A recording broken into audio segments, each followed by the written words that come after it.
할렐루야. 기자 인사는 축복합니다. 잘 되고 있습니다. 늘 잘 되고 있습니다.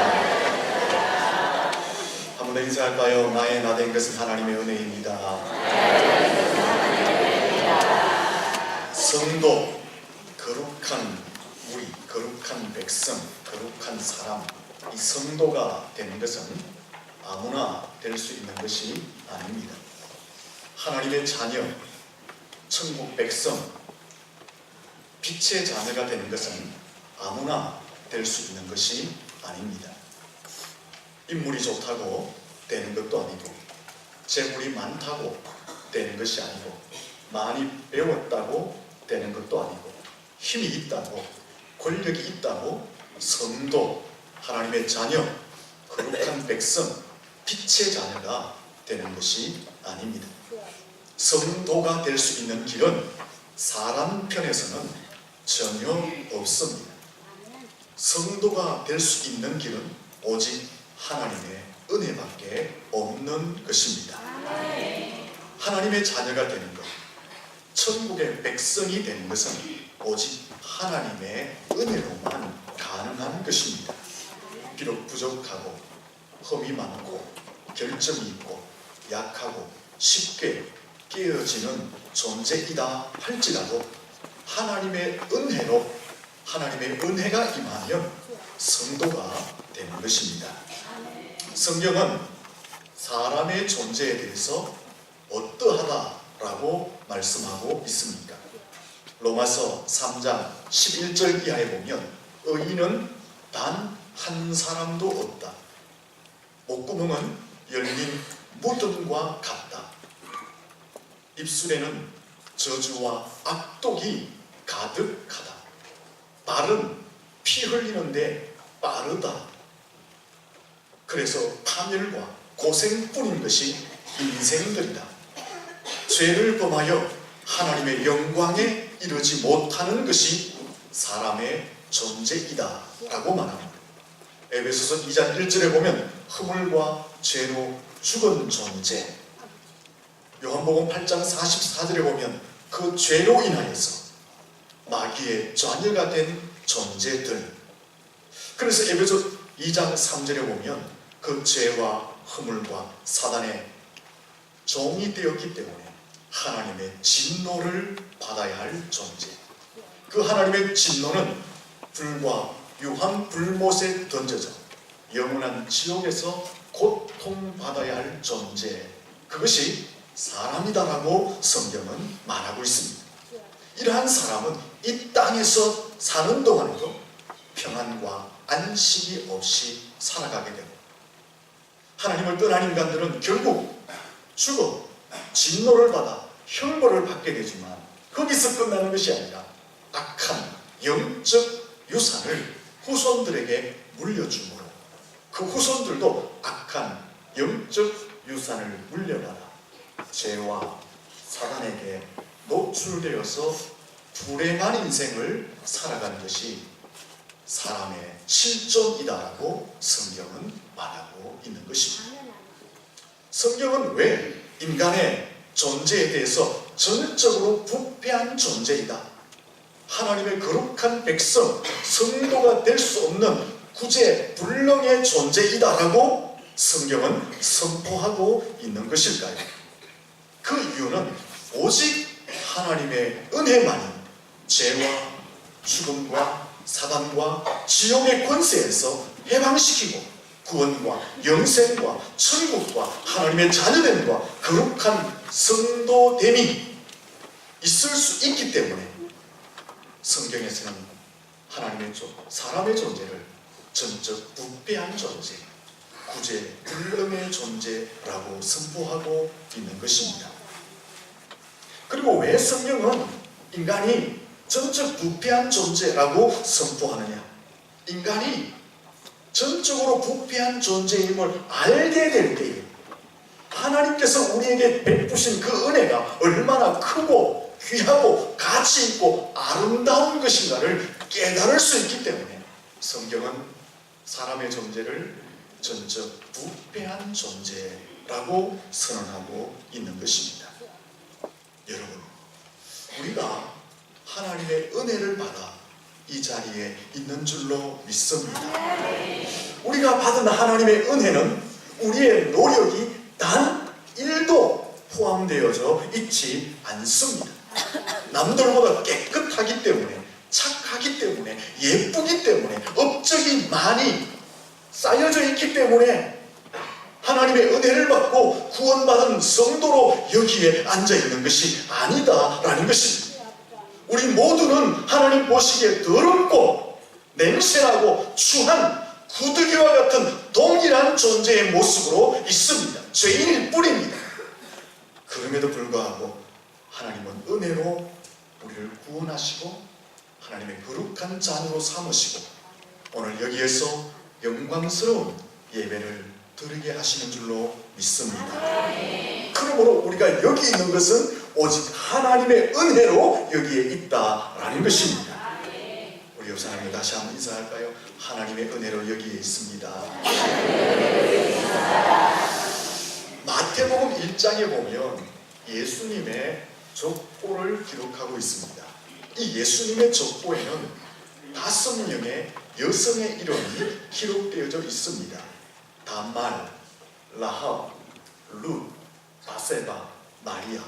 이 5명의 여성의 이름이 예수님 족보에 기록되어져 있습니다. 동서고금에 여성의 이름이 족보에 기록되는 경우는 매우 드뭅니다. 족보를 기록하는 사회는 남성 중심의 사회이기 때문에 여성의 이름은 족보에 기재되지가 않는 것입니다.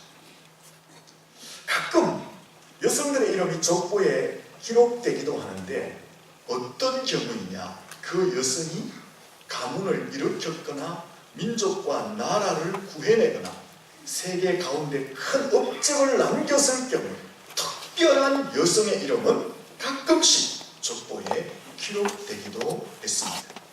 그런데 마태복음 1장에 예수님의 족보에 기록된 5명의 여성들을 살펴보면 가문을 일으켰거나 민족을 살려냈거나 세계 역사 속에 뛰어난 업적을 남긴 여성들이 아니라 흠이 많고 결점이 많고 부족함이 많았던 여성들인 것으로 보게 됩니다.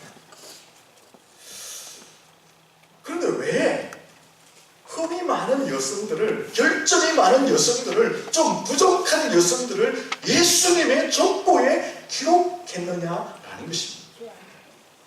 어떤 의미 있는지 한번 살펴볼까요? 첫 번째 등장하는 여성은 다말입니다. 이 다말이라는 여성은 유다라는 사람의 첫째 아들과 결혼을 하는데 첫째 아들이 죽습니다.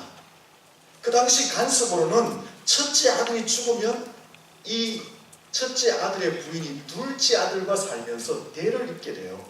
둘째 아들과 함께 사는데 둘째 아들도 죽어버립니다.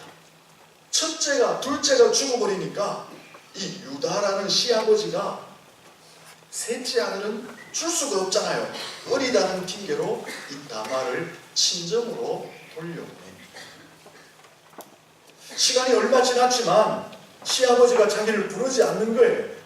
그래서 이 다말이라는 여성은 유다의 집의 가문에 내가 대를 이어야 된다라는 생각으로 아주 호화찬란하게 치장을 합니다. 창녀처럼 변신을 합니다. 그래서 시아버지가 아내를 잃고 적적한 틈을 타서 길모퉁이에 서서 시아버지를 유혹하여 다가가고 함께 동침을 함으로 아들을 낳아 유다 집안의 대를 잇게 됩니다. 윤리적으로 볼 때, 상식적으로 볼 때, 도덕적으로 볼 때 좀 부적절한 모습인 것 같습니다. 둘째 여성은 라합이라는 여성입니다. 여호수아 2장에 보면 라합을 소개할 때에 기생 라합이다 라고 소개하고 있습니다. 셋째 여성은 룻이라는 여성입니다. 이 룻이라는 여성은 모압 이방 여성입니다. 우리가 알듯이 그도 유대인과 결혼했지만 곧 남편이 죽습니다. 그 남편이 죽자 시어머니 나오미를 따라서 유다 지방으로 이주해 옵니다. 거기서 보아스라는 남자를 만나서 재혼하여 아이를 낳게 되는 것을 봅니다. 넷째는 바세바라는 여성입니다. 이 바세바는 다윗 왕의 충신 우리아의 아내였습니다. 그런데 우리아가 전쟁터에 나간 틈을 타서 다윗이 그 바세바라는 충신의 아내를 데리고 와서 서로 정을 통하고 임신을 하게 됩니다. 다윗은 이 사실을 숨기기 위해서 함정을 파서 우리아를 죽게 만들어 버립니다. 그리고 그 여인을 데리고 와서 자기의 후궁으로 삼지 않습니다. 마리아는 어떤 여성입니까? 마리아는 요셉과 정혼한 여성이었습니다. 약혼한 상태였습니다. 그런데 성령님이 그 속에 잉태케 하심으로 잉태하여 예수님을 출생하게 됩니다. 우리는 믿음의 관점에서 보니까 큰 은혜가 되지만 당시 사회적 풍습이나 윤리적 관점에서 볼 때 정혼한 여성이 아직도 결혼하지 않았는데 다른 임신을 하여서 아이를 출산했다는 것은 파혼의 대상이었고 돌로 쳐서 죽게 되는 율법적 범죄 행위였습니다. 여러분 한번 보십시오. 이 예수님의 족보에 등장하는 여성들이 가문을 훌륭하게 빛낸 여성들이 아니었습니다. 자랑하며 내세울 만한 그런 여성들이 아니었습니다. 모두가 다 문제가 있고 흠이 있고 결점이 있고 부족함이 있는 모습을 가지고 있습니다. 율법적으로 볼 때, 이 사회적으로 볼 때, 일반적인 관점에서 볼 때에 온전한 여성은 하나도 없습니다.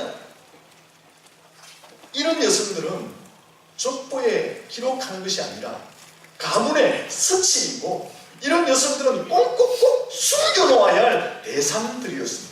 그런데 왜 마태는 예수님의 족보에 이런 흠이 많은 결점이 많은 여성들을 소개하면서 이것이 예수님의 족보다라고 하며 천하 만민에게 공포를 하고 있느냐라는 것입니다.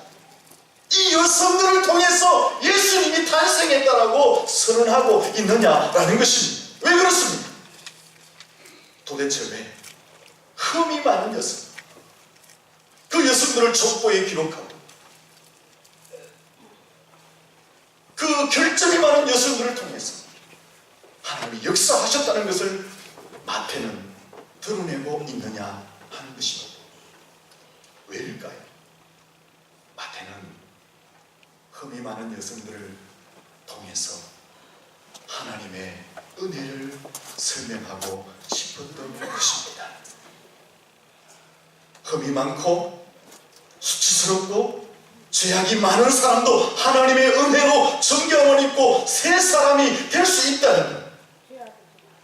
아무리 수치스러운 여성이다 할지라도 하나님의 은혜가 임하면 새 사람이 되어서 예수님의 족보에 기록될 수 있다는 것을 보여주고 싶었던 것입니다.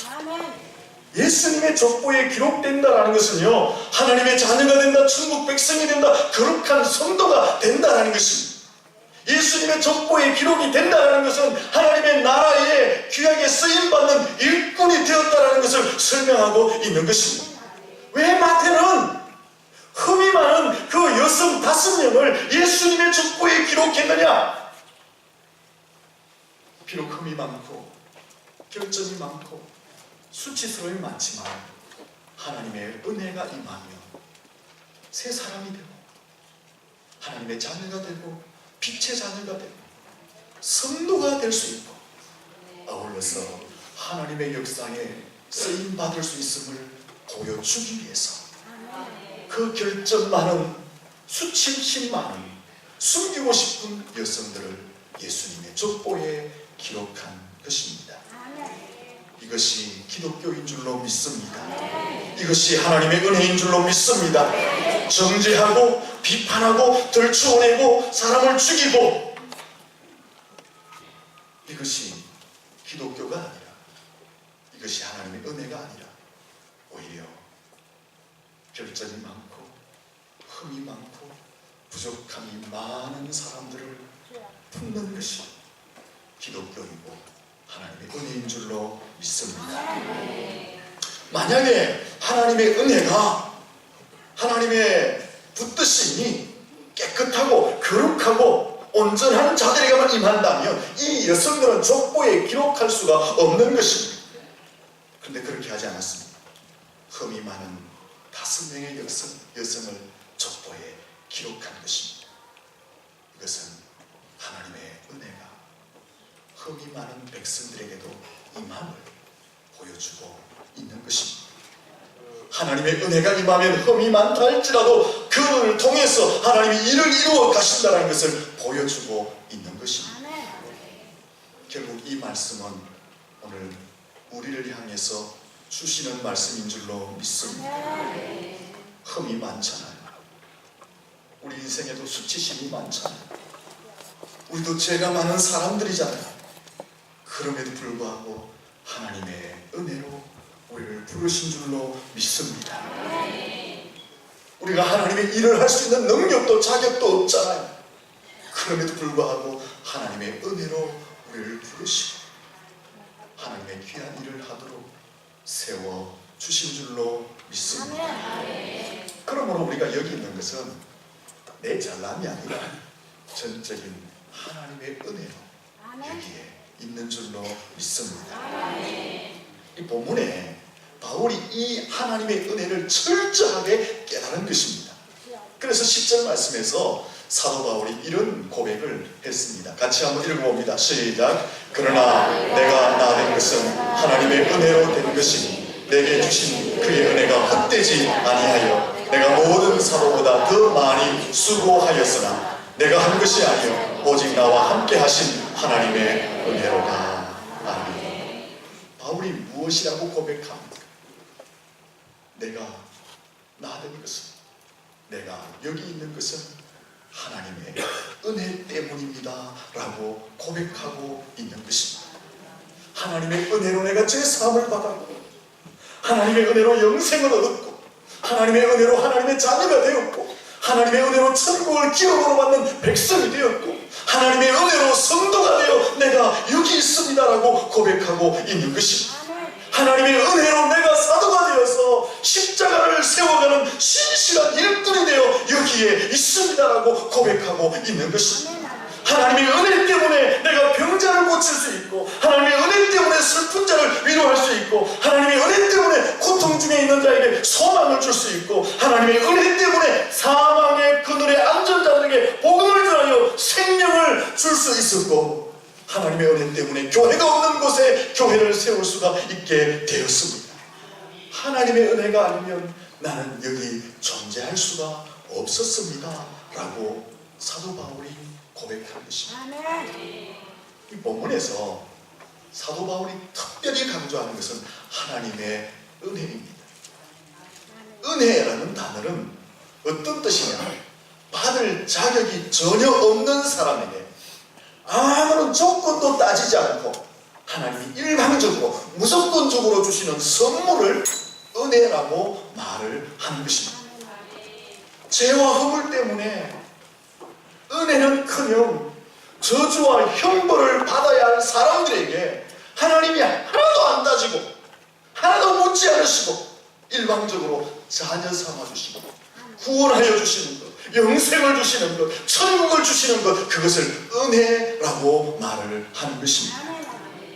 바울은 이 하나님의 일방적인 은혜로 자신이 죄사함 받았고 하나님의 자녀가 되고 거룩한 백성이 되고 하나님의 일방적인 은혜로 그 거룩한 백성의 자리에서 사도가 되어졌고 신실한 하나님의 사람이 되고 세계 열방을 향해서 복음을 전하는 하나님의 특별한 사람이 되었음을 깨닫고는 내가 여기 있는 것은 나의 잘남이 아니라 하나님의 은혜 때문에 내가 여기 있습니다 라고 바울이 고백을 한 것입니다.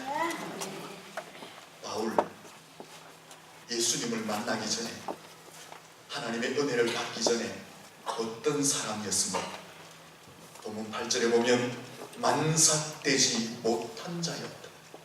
만삭되지 못하였다는 것은 덜된 자, 쓸모없는 자, 무가치한 자였다라는 거예요. 내가 주님을 만나고 하나님의 은혜를 받기 전에는 하나님 앞에 나는 덜된 자였고 쓸데없는 자였고 무가치한 존재였다라고 바울이 스스로 고백합니다. 9절 말씀에 보면 나는 하나님의 교회를 박해하는 자이다. 예수님을 대하고 교회를 향해서 박해를 가하고 성도들을 향해서 핍박을 가해서 옥에 가두고 죽게 하는 일을 했던 자가 자신이다 라고 고백합니다. 그래서 디모데전서 1장 13절에 보면 나는 하나님을 만나기 전에, 예수님을 만나기 전에, 그 은혜가 임하기 전에 나는 비방자였고 나는 박해자였고 나는 포행자였다라고 스스로 고백하고 있는 것입니다. 그리고 디모데전서 1장 15절에 보면 나는 예수님 만나기 전에, 그 은혜가 임하기 전에는 나는 죄인 중에 개수였다라고 바울은 스스로 고백하고 있는 것입니다. 그렇습니다. 바울은요, 세상적으로는 뛰어났지만 하나님 앞에서는, 하나님 은혜가 임하기 전에, 예수 십자가를 만나기 전에는 늘 행자였습니다. 쓸모없는 자였습니다. 무가치한 자였습니다. 주님을 대항하고 교회를 핍박하고 성도를 박해했던 전혀 하나님 앞에서 무익한 존재, 해악의 존재였다라는 것입니다. 그런데 바울이 10절에서는 무엇이라고 고백합니까? 하나님의 은혜로 내가 여기에 있습니다 라고 고백하고 있는 것입니다. 무슨 말일까요? 예수님을 대항했던 나, 교회를 핍박했던 나, 성도를 박해했던 나, 하나님 앞에서 들대고 쓸모없고 가치 없었던 해악이었던 존재인 나를 하나님은 아무것도 따지지 않으시고 아무것도 묻지 않으시고 나를 불러주시고 내게 구원을 주시고 영생을 주시고 내게 하나님의 자녀가 되게 하시고 천국의 기업을 주시고 나를 빛의 사람으로 세워주셨다라는 고백을 하고 있는 것입니다. 사도가 되기는커녕, 하나님의 일을 하는 사람이 되기는커녕 하나님께 저주와 심판을 받아서 지옥의 땔감이 될 정도로 더럽고 추잡했던 나를 하나님은 아무것도 묻지 않으시고 아무것도 따지지 않으시고 부르셔서 하나님의 거룩한 일을 하는 사도로 세워주셨다라고 그 하나님의 은혜를 고백하고 있는 것입니다. 나는 죽어도 10번, 100번 하나님 앞에 더 죽어야 할 추한 존재였는데 하나님은 나를 그냥 부르셔서 죄를 사하시고 내게 은혜를 주셨습니다. 하나님의 일방적인 사랑, 하나님의 파격적인 그 대우 때문에 내가 여기서 구원을 고백하고 사도됨의 은혜를 고백하고 있는 것입니다 라고 바울이 지금 말하고 있는 것입니다.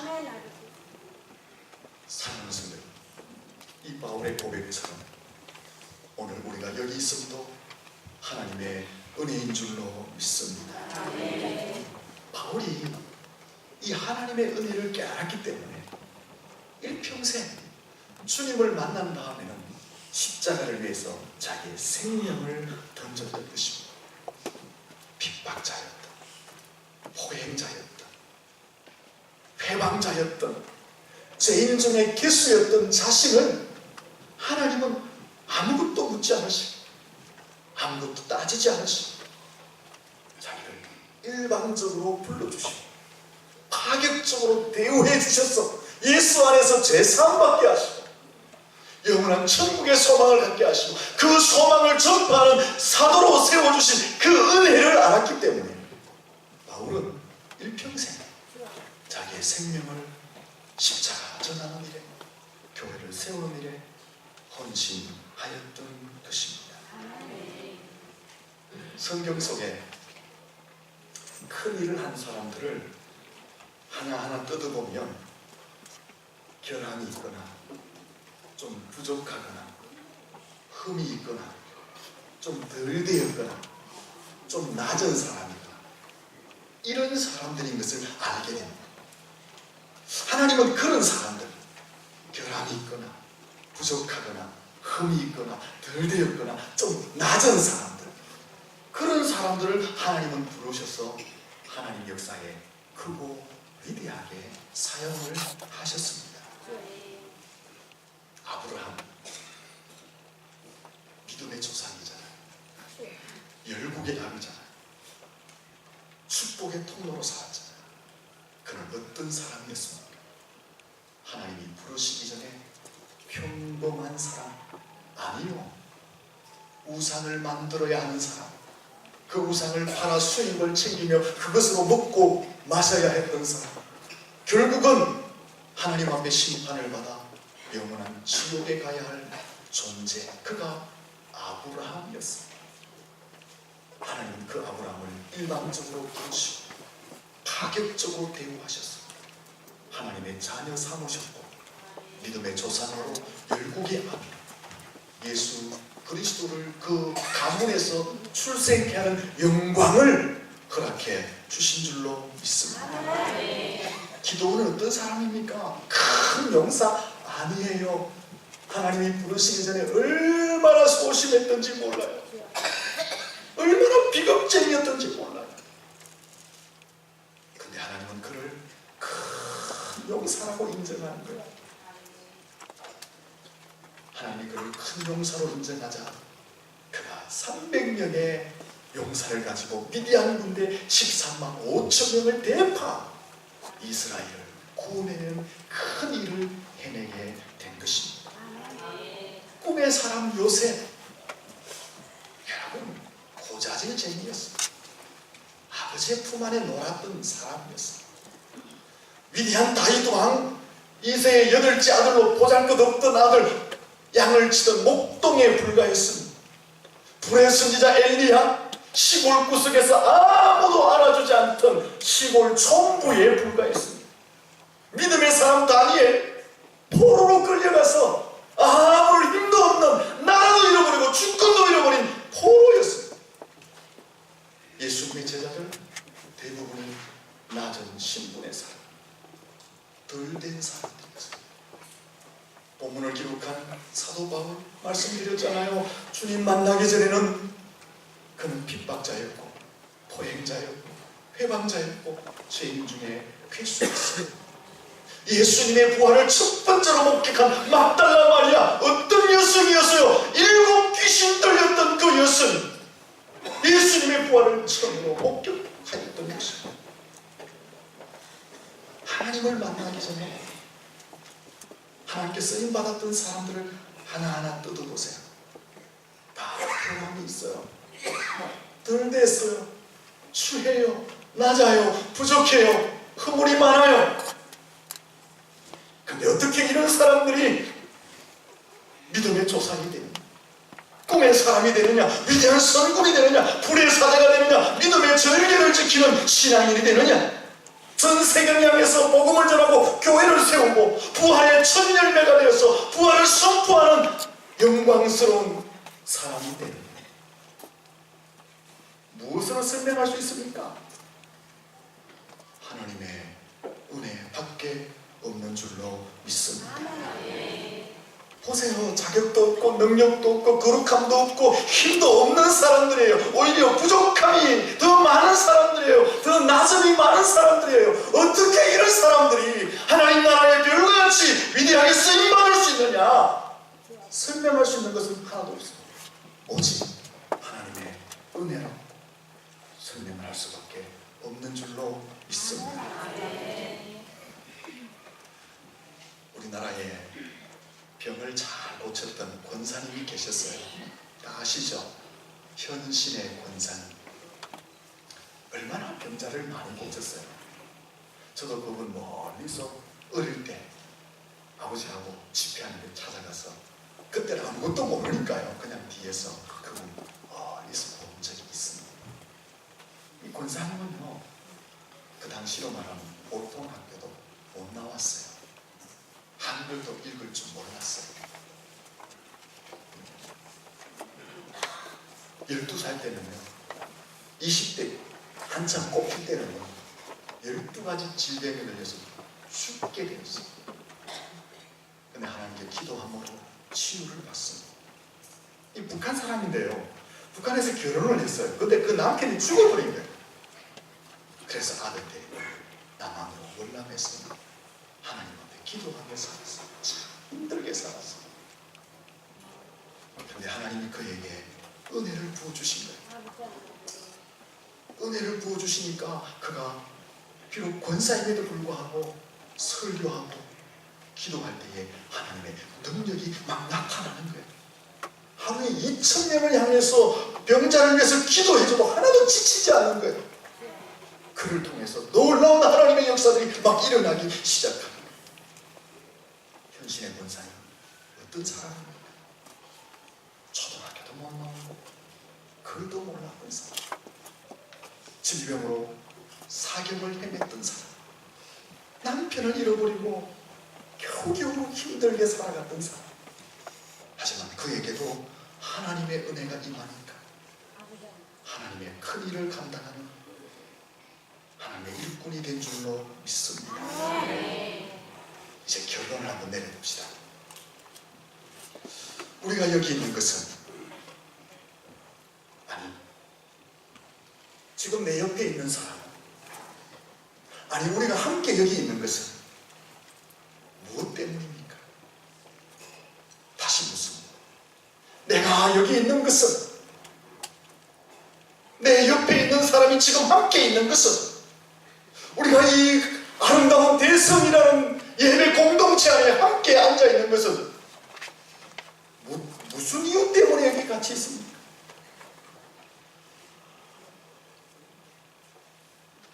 오직 하나님의 일방적인 사랑, 파격적인 대우하심, 하나님의 은혜로 함께 여기 있는 줄로 믿습니다.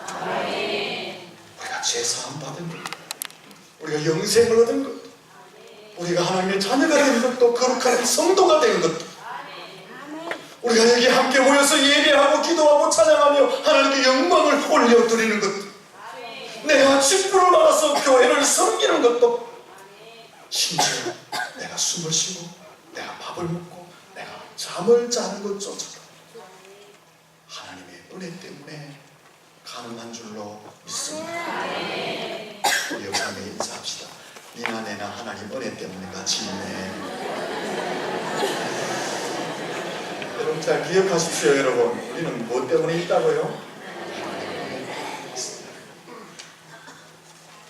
이 하나님의 은혜는 나의 모양이나 나의 재주나 나의 지적인 수준이나 나의 재산이 많고 적음이나 선행이나 힘에 의해서 주어진 것이 아니라, 심지어 내가 부족하고 결함이 많고 추함이 많고 더러움이 많음에도 불구하고 하나님의 은혜로 가능하게 된 줄로 믿습니다. 한번 따져봅시다. 여러분, 뭘 따져볼까요? 하나님 입장에서 한번 따져보세요. 여러분, 우리 개개인을 하나님이 내가 뭐 잘못한 것, 내가 부족한 것, 결점 많은 것, 허물 많은 것 하나님이 하나하나 따지기 시작하면 여기 누가 있겠어요? 자신 있는 사람 한번 손 들어보세요. 하나님이 내 인생을 하나하나 따지기 시작하면 나 자신 있어요. 하나님. 아무도 불꽃 같은 눈으로 보시는 그 하나님 앞에 자신을 내어놓으면 자신이 없어요. 하나님 은혜만이 내가 여기 있을 수 있습니다. 하나님 은혜 아니면 나는 죽을 수밖에 없습니다. 그러니까 이 고백을 하나님 앞에 하게 될 줄로 믿습니다. 우리가 여러분 이 하나님의 은혜를 안다면, 그죠? 어떻게 살아야 됩니까? 시기하고 질투하고 다투고 갈등하고 자존심 내세워 이렇게 사는 거 아니에요. 내가 하나님의 은혜로 여기 있는 걸 안다. 감사와 찬양과 영광을 하나님께 올려드리는 삶을 살아야 할 줄로 믿습니다.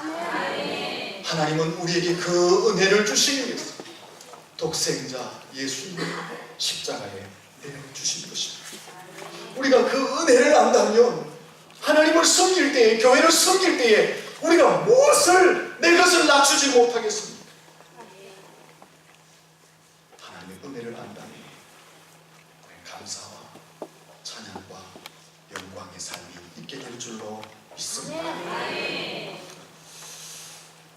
이 본문에서 바울이 나의 나된 것은 하나님의 은혜입니다.